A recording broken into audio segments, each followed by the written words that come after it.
देखिए latest episodes बिल्कुल ad free.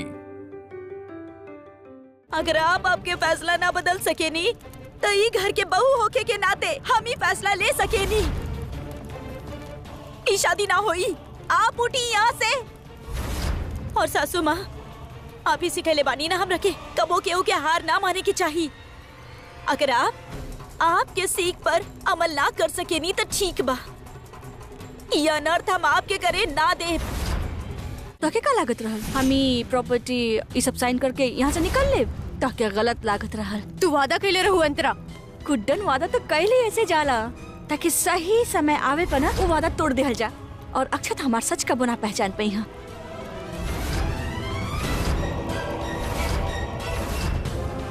अंतरा जिंदल साहब के सर पे वार करके इनका के कार में बेहोश कर दे ले रही ताकि शादी तक ना पहुंच सकस।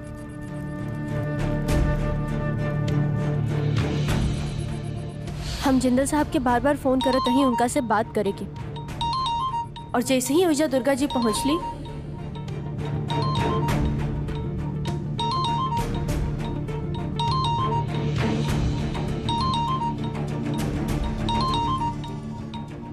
एजे,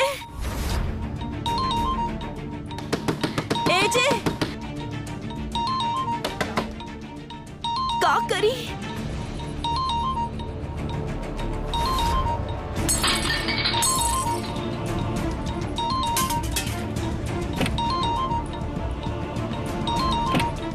एजे, एजे उठी, एजे। हेलो दुर्गा जी, जिंदल साहब के फोन आपके पास का करता? और जिंदल साहब कहाँ बड़े? गुड्डन सासू माँ, ये एजे गाड़ी में बेहोश पड़ल पड़े यहाँ पार्किंग लॉट में, पता ना कैसे। आप अपन गलती की प्रायश्चित कर चाहत रही ना दुर्गा जी, तो यह मौका बा आपके पास, साबित कर दी कि आप हमरा तरफ बानी। जिंदल साहब के होश में लाई और उनका के सारा सच्चाई बता दी। आपके हमारी मदद करे के हुई दुर्गा जी, हम जल्द आवतानी।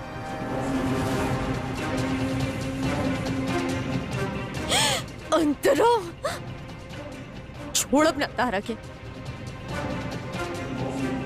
एजे, एजे होश में आई।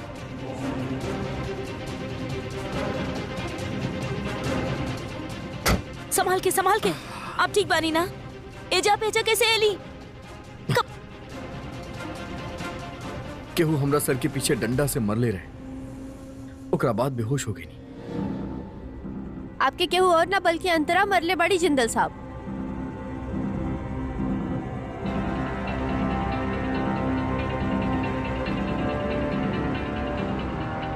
तू अब भी अंतरा के बुराई करता रू, खुद दूसर शादी करे जाता रू और अंतरा के बुरा बताता रू।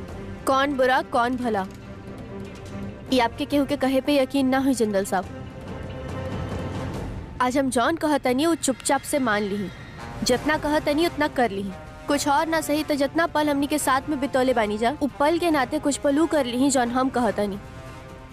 ओकरा बाद भी अगर आपके हमार बात पे यकीन ना होके, ओकरा बाद फिर हम अपन कभी आपके शक्ल ना दिखाई और ना ही कुछ कहब।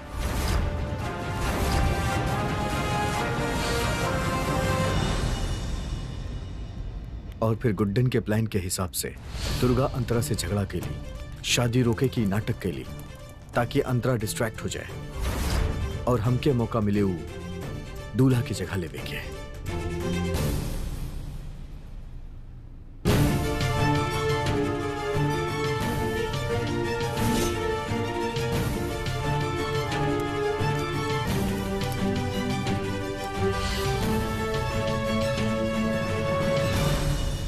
और इस सब हम अंतरा के साथ जिंदल साहब के सामने लावे खाती कहीं इस शादी खाती हाँ का के ही हम अंतरा के विश्वास जीत सकत रहे, और शायद जिंदल साहब के भी। और इनका सामने अंतरा के सच लावे के सिर्फ एक ही तरीका रहे हमरा पास। बहुत कोशिश करनी लेकिन कोई और रास्ता ही ना बाँचल रहे, और अंतरा के मुंह से उनकर सच उगलवावल बहुत जरूरी रहे।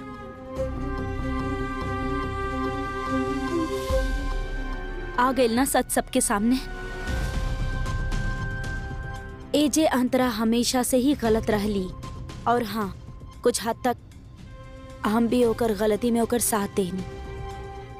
बाकी वक्त रहते सासू माँ हमरा के सही रास्ता दिखैली और आज गुड्डन सासू माँ आपके भी सही रास्ता दिखैले बाड़ी। का आप अब भी उनकर साथ छोड़ के अंतरा के साथ देवे चाहतानी? जितना मुश्किल तकलीफ ई परिवार खातिर झेलले बाड़ी केहू और रहत ता शायद अब तक हार मान चुकल रहत।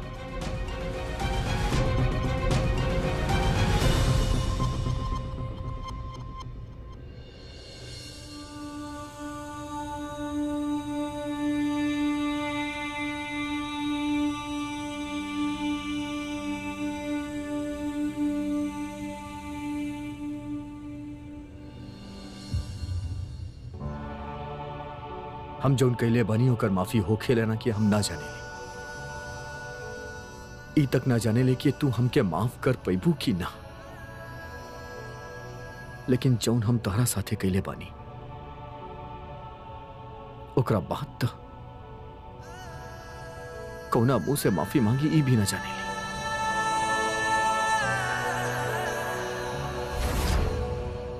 जिंदगी आज हमके दूसर बार तारा सामने अपन घुटना पे लाइल बाड़ी। पहली बार जब तारा प्रपोज कैले रानी और आज अपन गलती के माफी मांगे चाहतानी। हम अपन गलती के जस्टिफाई ना कर पाई।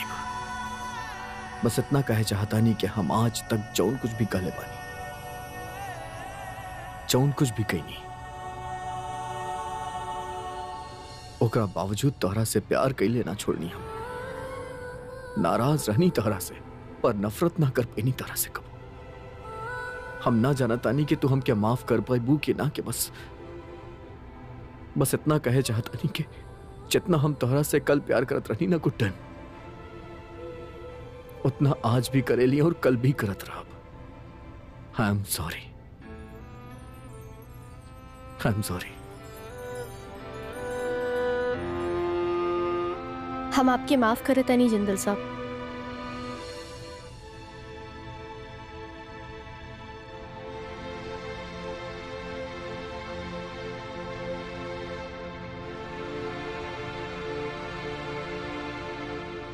गलती इंसान से ही होला जिंदल साहब, और अगर इंसान के वो गलती के एहसास भी हो जाए ना, फिर वो गलती ना सीख बन जाला। अंतरा के बिछावल जाल की वजह से आपसे गलती भइल जिंदल साहब, यही से आप खुद के दोषी मत मानी।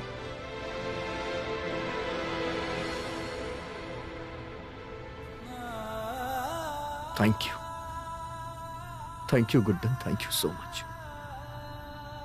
तू ना जाने लो कि तू हमरा मन से कितना बर बाहर हटा दे लो। हम वादा करता नहीं तारा से, आई प्रॉमिस यू आज के बाद कबो कोनो गलती ना करब। हमेशा तहर साथ देब। कबो कोनो गलत फहमी या कोनो तीसर इंसान हमनी के बीच में ना आ पाई, कबो ना आ पाई गुड्डन।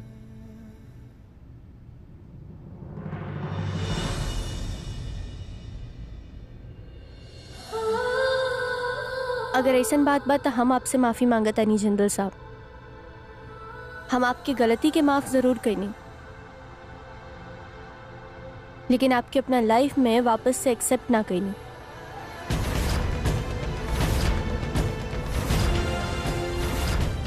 माफी से गलती भुलावल जा सकेला जिंदल साहब, लेकिन वो भरोसा के का जो एगो पति पत्नी के बीच पलेला। बहुत वक्त बहुत ईमानदारी के साथ हम वो विश्वास के डोर के सींचले रही जिंदल साहब। एक भरोसा बनौले रही कि कभी तीसरा कोई हमनी के बीच इतना आसानी से जगह ना ले पाई। तो आप ही बताई ना, जब वो भरोसा ही ना रहल, जब वो विश्वास ही ना रहल, तो कैसे एक्सेप्ट कर लिया आपके अपना जिंदगी में।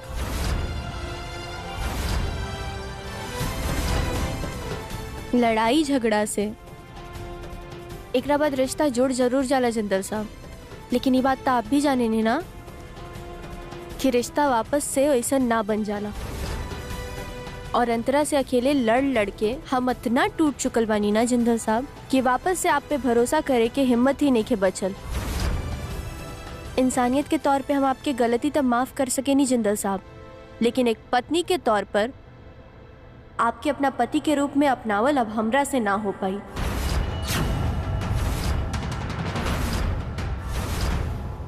कितना आसानी से आप हमरा पे भरोसा ना कईनी ना, और केहू और पे दिलो जान से भरोसा कर लेनी, और कितना आसानी से आप हमारे साथ छोड़ के केहू और के साथ दे दिले रही। तो कैसे विश्वास कर ली कि फिर से ऐसे ना हुई? कैसे मान ली कि जब हमरा आपके जरूरत हुई तो आप हमरा साथ खड़ा होखम? कैसे मान ली कि आप हमारे साथ देव जिंदल साहब? एक बार तो आप हमार भरोसा तोड़ चुकल बानी ना, तो कैसे विश्वास कर ली आपके वो प्यार के जिक्र के करे कि आप दावा करेनी? राम बन के अपना सीता के सुरक्षित रखे के वचन देले रही ना आप, लेकिन आप भी उहे कहीं नहीं। आप तो पराया लोग के बात पे विश्वास करके अपना पत्नी के साथ ही छोड़ देनी, ठीक वैसे जैसे श्री राम कैले रहन। इतिहास खुद के हमेशा से दोहरावत आइल बा जिंदल साहब, अभी भी वैसा ने भइल, लेकिन गुड्डन अपना गलती के दोहरावे के गलती अब ना करी।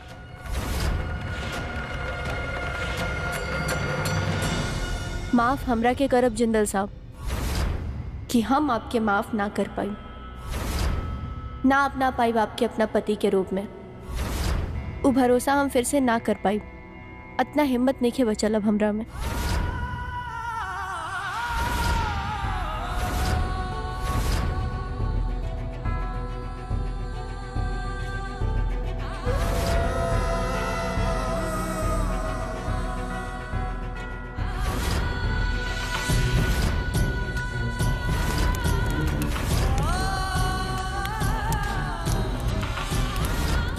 हमार भरोसा जीते खातिर तू अपना आप के चोट पहुंचावे खातिर तैयार रहलू गुड्डन। हम राम ना बानी, आम इंसान बानी हम, लेकिन फिर भी शरीर और दिल दोनों के दर्द अच्छा तरह समझेली हम। तहार पति होके के बावजूद, तहारा बेइंतहा प्यार करे के बावजूद हम तहार दर्द ना समझ पाईनी। अब यहाँ से तब हम हटाई जब तू हमके अपन भरोसा वापस पावे खातिर एगो मौका दी।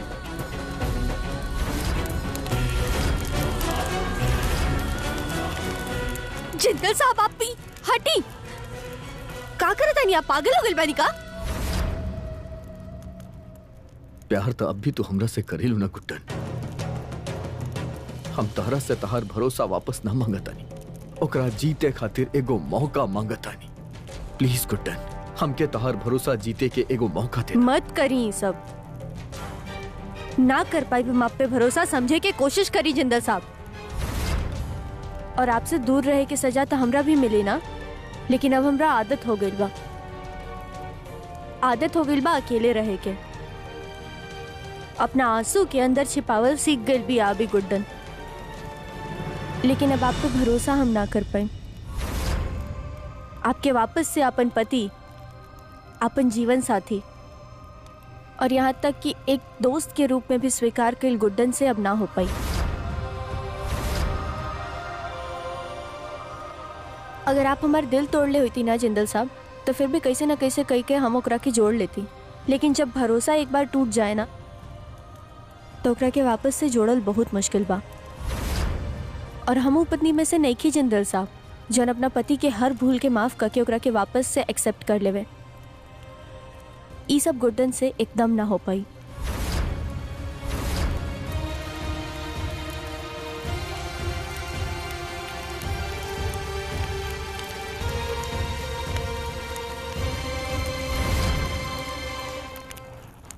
जौना अग्नि के सामने हम तरा साथे साथ फेरा ले ले रनी ना गुड्डन।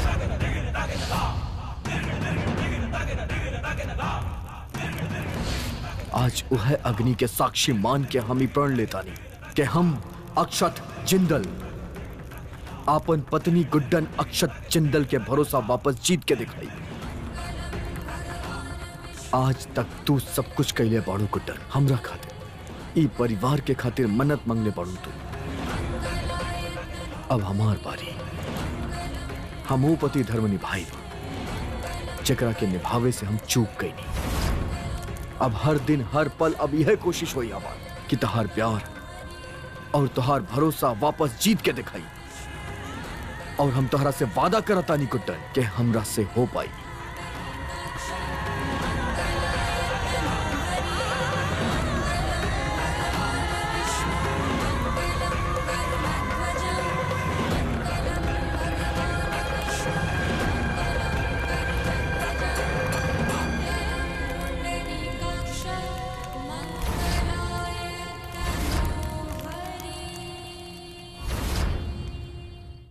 ये सच ना हो सकेला, बिल्कुल ना हो सकेला। यह सच है अंकल जी। गुड्डन एगो बूढ़ आदमी से शादी कर ले हले बिया। पैसा के मोह में बावली हो गई बा आपकी बेटी।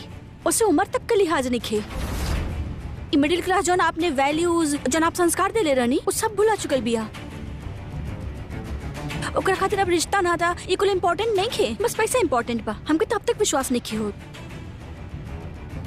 हाँ अंतरा जी बिल्कुल सही कह रहल बाड़ी। ए जी ना 1760 बार समझावे की कोशिश कैले कि गुड्डन मतलब सासू माँ के, पर का करी पता नहीं का हो गई बा उनके। वो शादी कर ले ली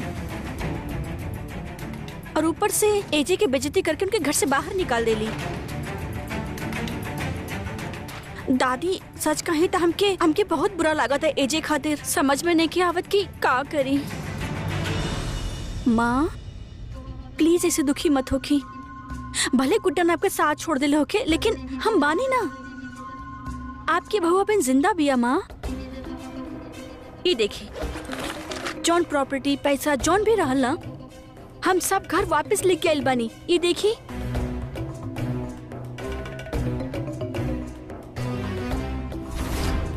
भले ही गुड्डन एक घर के खुशियां छीनल चाहे, हक छीनल चाहे, लेकिन हम ऐसा ना होके दे। और हमने ऐसा खाना बदोशो खाने यहाँ वहाँ ना भटकल जाई माँ। हमने अपने घरे वापस जाए के, हम आपके घरे वापस लेके जाए। हाँ जिस पर इतना भरोसा, इतना प्यार देने, इतना इज्जत देने, वहे आज इतना बड़ धोखा दे ले पिया। और एगो तू बाड़ो कि जन अभी भी परिवार के फिक्र करेलो। अंतरा तू हमरे घर के बचा ले बाड़ो, जे के हम गुने बहु समझत रहने। उस सिर्फ और सिर्फ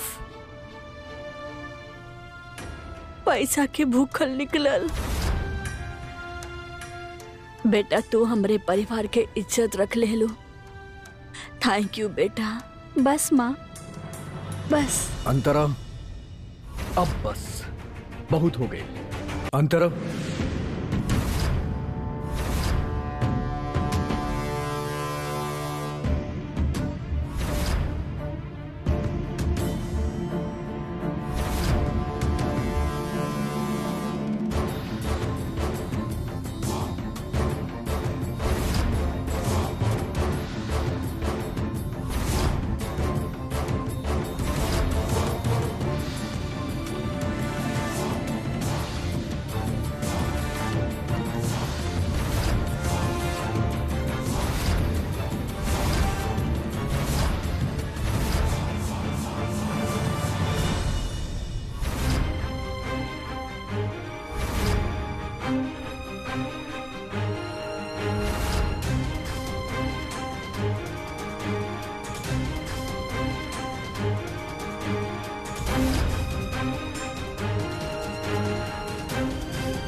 तू सही रहलू अंतरा। आई एम सॉरी, हम तोरा पे भरोसा ना करके बहुत बड़ गलती कैले बानी। तू लाख समझेलू हमरा के, पर हम अपन जिद पे अड़ा रहनी। कितना कोशिश कैनी हम, लेकिन फिर भी गुड्डन केहू और से शादी कर ही लेनी। हमके छोड़ के केहू और क्यों हो गई नहीं अंतरा?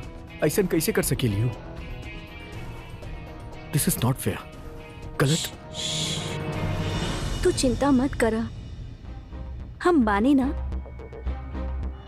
सब ठीक हो जाए अक्षत।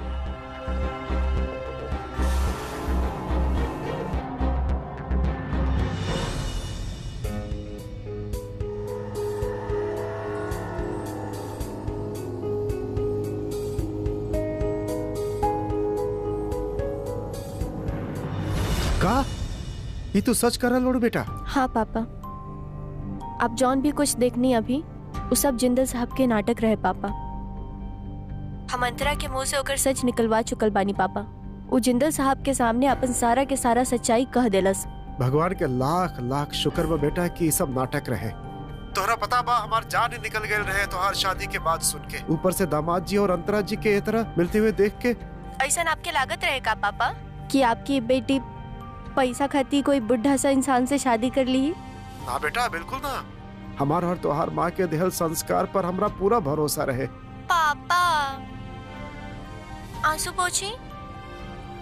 हमार हैंडसम तो पापा पर है ना, ई आंसू अच्छा ना लगेला, एगो प्यारा सा स्माइल अच्छा लगेला ऐसे।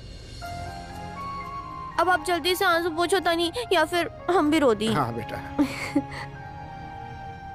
पापा आप ठीक बानी?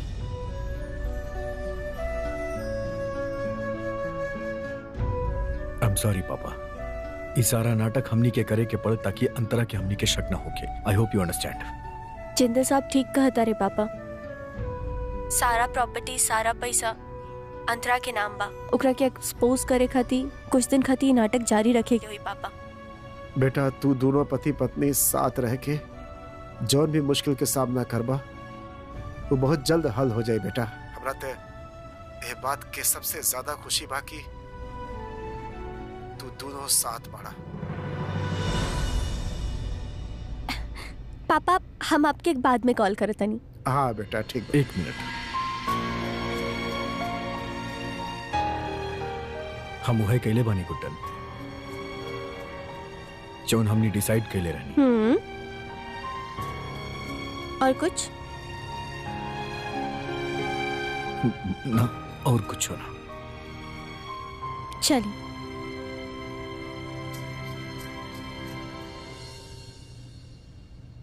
आज समझ गए नहीं हम पापा कि एगो पिता और बेटी के रिश्ता हमेशा पति पत्नी के रिश्ते से ऊपर काहे हो खेला। पिता मरद दम तक अपन बेटी पे भरोसा करेला, ओकर साथ कभो ना छोड़ेला, लेकिन एगो पति, आज आप एगो पिता के रूप में जीत गए नहीं पापा, पर हम एगो पति के रूप में बुरा तरह हार गए नहीं। आई एम रियली सॉरी, हम आपके और आपके बेटी के गुनाहगार बानी, खो देले बानी हम गुड्डन के, अपन आप से हमेशा हमेशा खातिर दूर कर देले बानी, हार गए नहीं पापा हम ओकरा से। ना दामाद जी, आप गुड्डन के सिर्फ हारल बानी, ओकरा खोले ना बानी।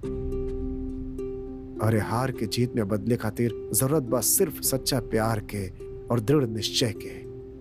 जौन सारा गुण आप में बा, हमरा पूरा यकीन बा दामाद जी, आप हमार गुड्डन के फिर से जीत ले।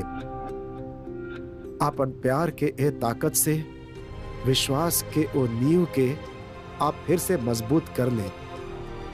हम मानत आनी कि कुछ दिन से आप दोनों खातिर थोड़ा सा समय खराब जा रहल बा, लेकिन यकीन मानी दामाद जी, यह समय बा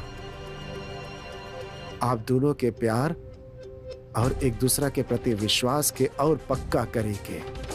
और रहल बात माफ करे के, तो बस आप एक बेटी के पिता के आज ही वादा करी, आप फिर कबो ओकर बेटी के भरोसा ना तोड़ब। चाहे कुछ भी हो जाए, आप कबो ओकरा के अकेला ना छोड़ब, हमेशा ओकर साथ देव, हर कदम पर ओकर साथ देव दामाद जी।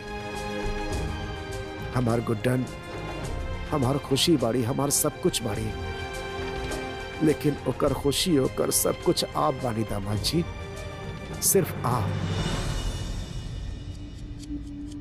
हम वादा करता नहीं पापा, ओकर भरोसा अब कबो ना तोड़ब, एक पल खातिर भी कबो ओकरा अकेल महसूस ना करे दे पापा। और ये जन गलती हमरा से हो गई बाना, ये फिर कबो ना हुई।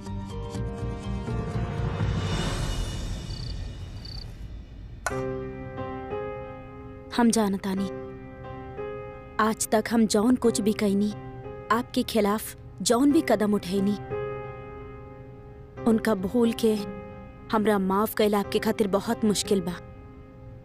बाकी आज आपके मदद करे के हमरा एगो मौका मिलल, हमरा बहुत खुशी भइल, सही के साथ देवे के खुशी। बस आपसे यह विनती बाकी आप हमरा ऐसन मौका बार बार देत रही, ताकि आपके विश्वास हो जाए कि हम बदल चुकल बानी। हम बस अपन सास के प्यार और भरोसा जीते चाहतानी, और कुछ होना। भगवान करे कि हमनी दोनों के ई जे रिश्ता के नया शुरुआत भइल बा, ओकर अंत कबो ना होखे।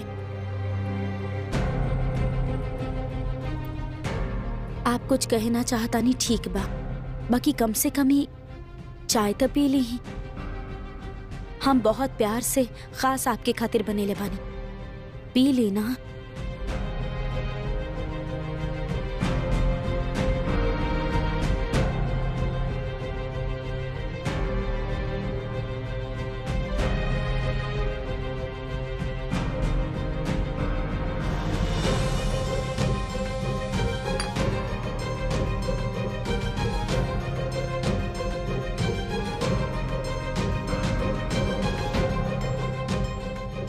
ठीक का नहीं आप दुर्गा जी, एक बार रिश्ता और विश्वास अगर टूट जाए तो वापस से जुड़ल बहुत मुश्किल बा।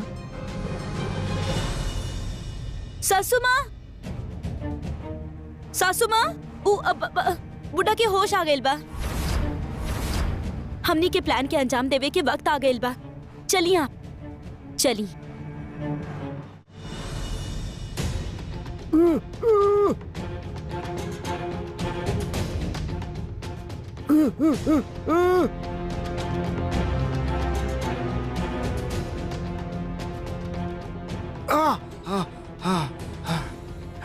हमरा के काहे बांध के रखले बाड़ू?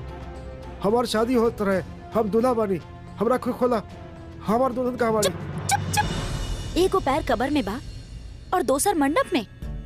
हाय हाय हाय हाय, तनी तो शर्म कर ले रहता। इतना जवान लड़की से शादी करे में शर्म ना आयल का? दादा बने के उम्र में दूल्हा बने आयल बड़ा। एकरा से अच्छा रहत अपन पैसा इकट्ठा करता और कहीं गरीब के दे देता। हाँ, बुढ़ापा में पुणे के का बोले ले, प्रॉफिट तो होगा। हाँ, तू का बोला ताड़ू? हाँ, लगा था इंजेक्शन तू ही लगेले रहलू, हमार कपड़ा कहाँ बा? एकदम चुप। शादी के ख्याल ना अपन मन से निकाल दे बुढ़ा। अगर हमने के सासू माँ के नजर उठा के देखला भी ना तब। दुर्गा जी रख दी ही, का करता नहीं आप, रखी। इनका के डरावे धमकावे के कोई जरूरत नहीं है, प्यार से भी तो समझ सकेले। हाँ भाई, इतना बुजुर्ग बड़े, तजुर्बा तो होई बे करे इनका। एंड आई एम श्योर कि दिमाग के खाली भी ना हुई है। तीनों औरत मिलके हम बुड्ढा के धमकावत ताड़ी। हम ना का करबा तू, का करबा? ओ अच्छा, अंतरा कितना बता दे बना। हम आपके हाथ जोड़ते नहीं, अंतरा के कुछ मत बताई, हमरा उनका से बहुत डर लागेला। ये सुनल चाहत रही ना आप? एक बात ध्यान से सुन ले दद्दू, देखिए का है ना, अगर अंतरा हमरा के मार सकेले तो आपके भी मार सकेले। सोची, जब उनका पता चली कि ओकर सारा के सारा पैसा और इस सारा के सारा प्रॉपर्टी तो पानी पानी हो गई, कहें कि आपके तो हमारा से शादी ही ना हो पाई, तो फिर का हाल करी वो आपके?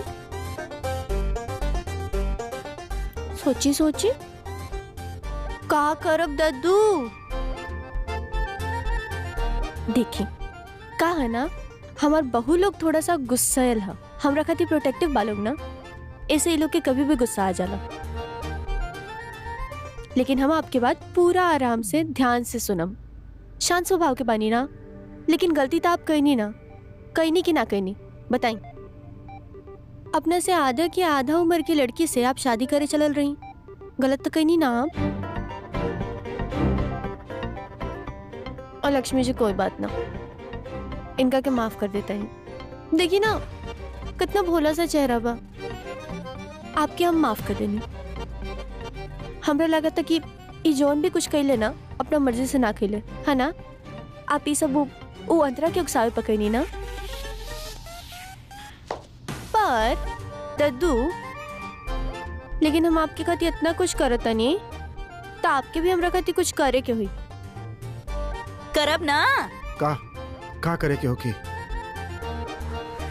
आप बताइए, आप इजा का करे आयल रही? हमरा से शादी ना, तब बस उहे करे के बा, हमार पति होके के नाटक कुछ दिन खातिर। अब देखिए हमें प्रॉफिट है ना दोनों के बा, आपकी जान भी बचल रही दद्दू और हमार काम भी हो जाई। और सोच ली, वरना पूरा के पूरा शहर में ना आपके ठरकी बुड्ढा के नाम से फेमस कर देब हम। हाँ मतलब इज्जत तो जाई ही जाई, और लोग के जो जूता पड़ी वो अलग। ना ना ना, आप जैसा कहा आप वैसे नहीं करब, बस बस हमरा के छोड़ दी, जाए दी। चिल दद्दू, छोड़ देब हम आपके। वैसे भी हमरा आपके जैसे एंटिक आदमी थोड़ी पाले के बाद, पर हमार काम हो जाए के बाद।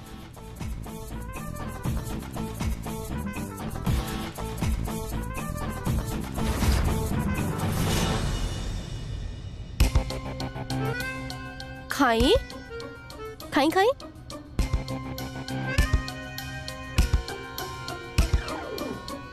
तुहार वक्त खत्म भेल गुड्डन।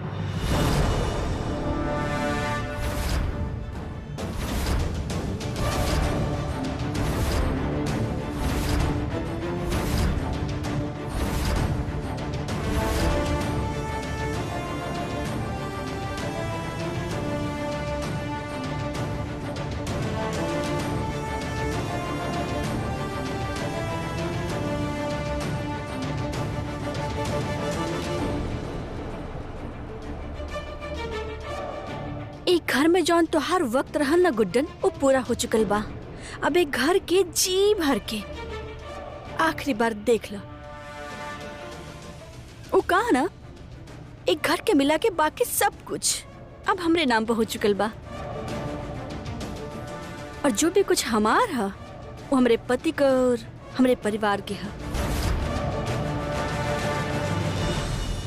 तू एजा काहे?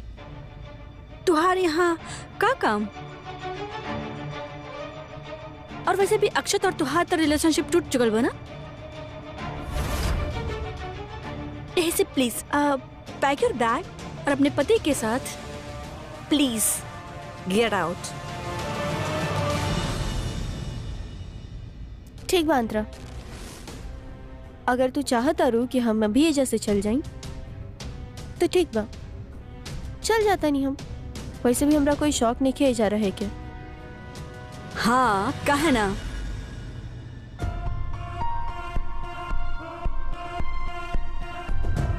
तहरा के तो पैसा के शौक बा ना। बस जेकरे पास पैसा देख लो ओके आपन पति बना ले लो।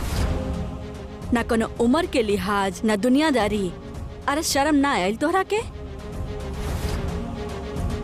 अरे तू पत्नी रहलू हमरे लल्ला के, एक घर के सास और हमार बहू रहलू। पर तोहरा के का? तोहरा के तो बस पैसा के मोह बना। और रिश्ता ना था वो तो गइल भाड़ में। आज ये आदमी से शादी करके ना तू ये साबित कर देहलू कि तुहार ना कोनो दीन ना मजहब ना ईमान, बस बात पैसा पैसा पैसा। माए के समझावे से का फायदा बा? दीवार पे तो सर पटके वाली बात बा ना। खून तो आपे का बही ना। एक सिर्फ सीधा शब्द में बात समझ में आवेला और सीधा बात ई है कि तू अपन सामान उठावा और यहाँ से निकल जा। तोहरा के एक घर में क्यों ना चाहेला? हम चाहता नहीं।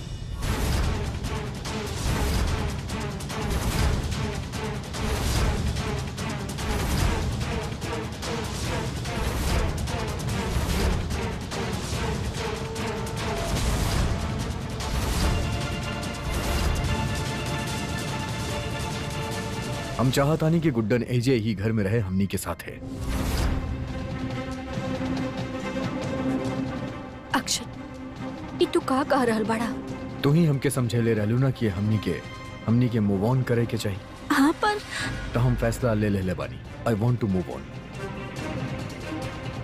लेकिन जौन दर्द ई लड़की शादी करके हमरा के दिले बाड़ी, हम चाहतानी कि एकरा भी उहे दर्द होके, उहे महसूस करे जो हम महसूस के ले बानी। हम देखे चाहतानी कि कैसन लागेला एकरा के जब हम एकर आंख के सामने तहरा से शादी कर और ई बारी शादी जबरदस्ती के ना हुई, हमार मर्जी से हुई।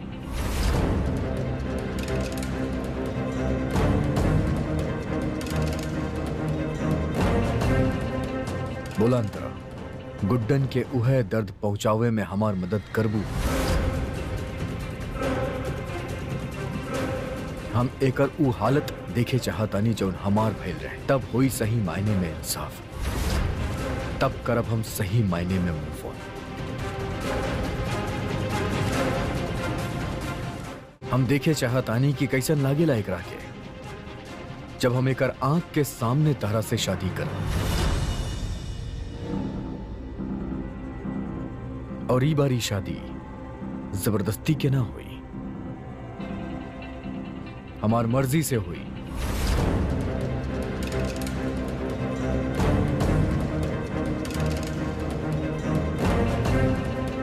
बोला अंतरा, गुड्डन के उहे दर्द पहुंचावे में हमार मदद करबू।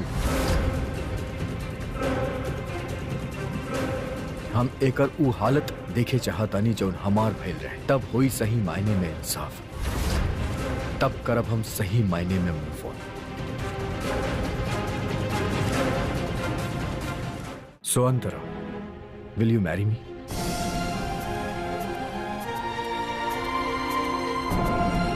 यस, हम गुड्डन के सामने तारा से शादी करब, एग्जैक्टली वैसे ही जैसे तू चाहेला।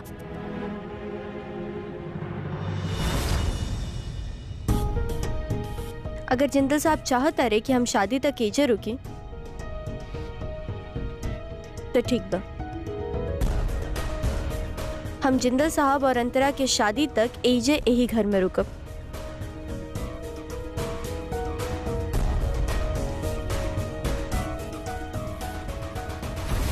अरे अरे अरे, कहाँ जा रहल बाड़ू? तू गुस्सा में भी लागत का हो गई? तू सुन लो, अक्षत और हमार शादी हो रहल बा, और तोहरा के पता बा ए बार ना कोनो गलत फहमी या जबरदस्ती ऐसे नहीं खे, मर्जी से हो रहल बा। लेकिन ना हमके कुछ तो ना अच्छा नहीं लागत, थोड़ा मूड ऑफ हो रहल बा हमार। कहा ना एगो चीज बजन हमारा वो तोहरे पास बा, भुला गेलू। 49,50,000 49,50,000 कितना बार ना बोले रहलू तू, याद आए? अरे वो रिंग कहा ना वो हमरे हस्बैंड के ना, मतलब हमरे पैसा से खरीदल गई है, तो जन हमरे पैसा से खरीदा गई बा पर हमारा हक बा, जे पर हमारा हक बा हमरे पास होके चाहिए। तोहरे अंगली में का करता ले आवदा यार, का यार देवे चाहिए ना, मतलब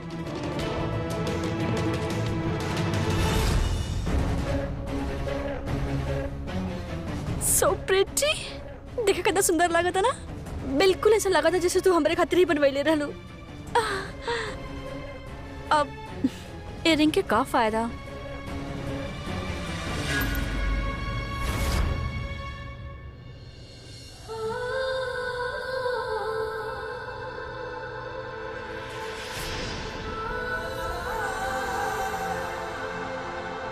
हमार ही गलती रहे गुड्डन। इयरिंग हम वो इंसान के हाथ में पहना देनी जेकरा एकर कबो कदर ही ना रहे। इयरिंग और ऐसे जुड़ल हक हमेशा से ही तहार रहे, और अब समय आ गेल बा इयरिंग के ओकर सही हकदार के हाथ में पहनावे के।